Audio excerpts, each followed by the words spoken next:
Okay. Am I live? I can hear myself. I see. Oh, I see levels in the mic. Yo, shout out to Streamlabs because I didn't even realize I did a whole post game check in with no audio. Congratulations. Oh Lord. They try to shut me down. That's why. Conspiracy of the ages. But Knicks catch a L. I did not expect the Knicks to catch a L because the Mavs are a beatable team. And the Knicks do have pieces to win certain games. They don't have pieces to win a championship. They don't have pieces to win a playoff series, which is why changes need to happen. And it's an early Saturday game. I feel like the scheduling just been dumb weird for no reason. But that doesn't mean that the Knicks should ruin your weekend. For what? It's the holidays.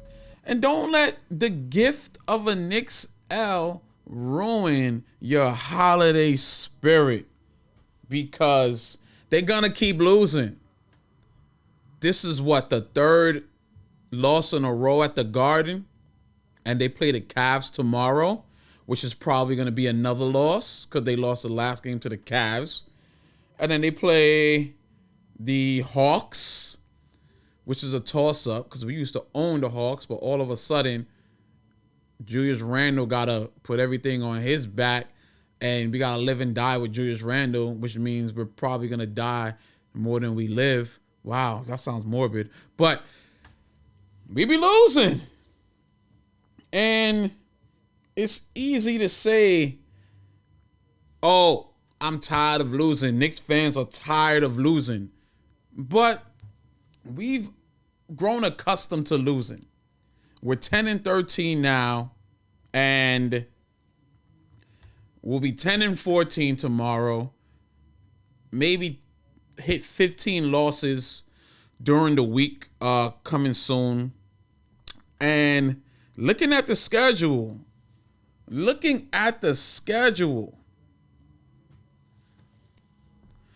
we play the Hawks Wednesday in the Garden. Is that going to be another loss at the Garden? Then we play the Hornets on Friday.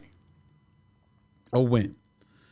Then we play the Kings, who we can lose to. Then we play the Bulls, who are also in a weird conundrum of just being mid. And DeRozan was going crazy. Almost mirrored how Julius Randle went crazy the year before. And they have a young, promising player in Levine. And it looks like on paper they got a better team than the Knicks as far as star power, but the records are pretty even. And I would even make a trade, like, give us Zach LaVine and y'all take Randall. Something. I don't know. But we could lose to the Bulls. We play the Bulls back-to-back, home and away. That could be a win and a loss. So we play the Pacers, who we'll lose to, the Warriors, who we'll lose to, the Raptors, who we'll lose to. Then we play the Bulls again right before Christmas. That's a toss-up. The Sixers got Embiid back. We're going to lose. The Mavs, we play the Mavs, who we should have beat today. We'll probably lose. Then we play the Spurs. We'll probably win. The Rockets will probably win because they're going to tank better than us. So we're not going to tank better than other teams are tanking. We can't even tank well. We can't even win well. We can't even compete for 4 quarters. We compete for a half. So what is the overall goal of this team? What is the point? What is the point? On top of that, it's really draining. Because it's emotionally, physically, and spiritually exhausting to look at this team and think we're going to do something successful in a game. we need to think about the future right now. The first quarter of the season is done. Looking at the first quarter of the season, what are the positive things of this first quarter that we could do? Because we can't compete against teams that have a star player. That have a him, we can't compete. We can't win. We don't got a him. We got a mid 3. And Julius Randle was hot, and then he wasn't. And the team did exactly what I said that they should be doing. Was one guy is hot, and you feed him, and you do the other things to help that player continue to be hot. You rebound, you hustle, you make passes, you play off them. We saw that in the first half, and I thought it was going to continue. Well, I hope so. I hoped it would continue. And when Jalen Brunson is hot, Randall and RJ need to play off. And when RJ's hot, Brunson and Randall need to play off. And today, Randall was hot, and the other two played off. They didn't really shoot bad. It's just that when the third quarter happened, we couldn't play defense. We couldn't make shots. And Julius Randle realized, oh, I can't make shots anymore. I ain't going to try. And there it was. Game over. So we got a lot to think about, but don't be sad.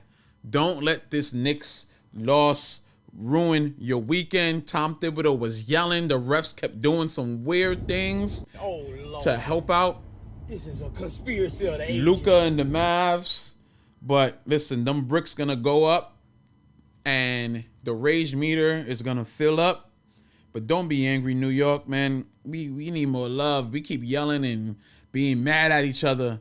And I don't like it because you can't bring that stress on yourself watching this team. But a change got to happen, man. A change got to happen. For those that put bets, the Knicks didn't hit the over on the points. Luka didn't hit over on his points. Yeah, it was overall just like bad game. I wouldn't say it was a bad loss. It wasn't as bad as the Thunder, OKC Thunder loss, but this was a bad game for sure, man. For sure. But hey, it's Saturday. You know what I mean? We got another game tomorrow. Do not let the Knicks ruin your weekend. We could do so much better. We sure can. But I've grown accustomed to the nonsense, to the whackness, if that makes sense. So, post-game check-in. I hope y'all doing okay. Maybe we could get a win. What are you waiting for, huh? A trade.